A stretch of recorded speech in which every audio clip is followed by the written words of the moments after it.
Kumonsulta raw sa isang abogado ang showbiz columnist entertainment vlogger na si OG Diaz upang malaman kung may laban ba talaga ang isang incident ni na Vice Ganda at Ayon Perez sa noontime program nilang It's Showtime. Matatanda ang ginawa ng social media broadcasters ng Pilipinas laban sa magjowa dahil daw sa ipinakita ng dalawa sa segment na Isip Bata. Kaya nais malaman ni OG kung may basis bang legal ito at pwedeng gumulong ito.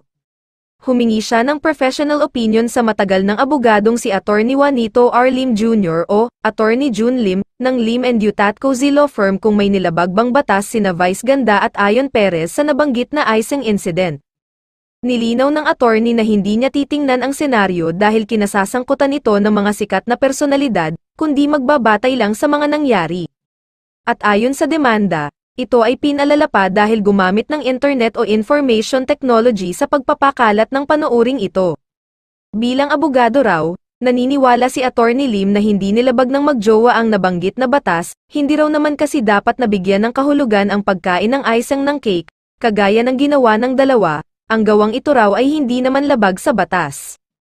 Bilang abogado po, ako ay naniniwala na hindi nilabag ni Vice at Ayon ang nasabing batas. Ang pagkain ng icing sa cake in itself, ang gawang ito ay hindi naman labag sa batas. Maaaring sa tingin daw ng manggilan nila na ito ay hindi maganda, pero hindi raw ibig sabihin ay maaaring sila lang daw ang nagbigay ng mali siya kina Vice Ganda at Ayon Perez.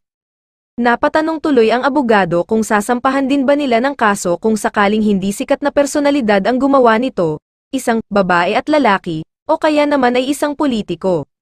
Bilang panghuli, sinabi pa ng abogado na, "The last time I checked, we still live in a democratic country, so huwag po nating takutin ang ilan nating mga kababayan ng mga demanda dahil nagpahayag sila ng mga paniniwala nila, huwag natin silang gantihan sa mga paraan na nagdudulot ng takot din sa taong bayan, mali po ito."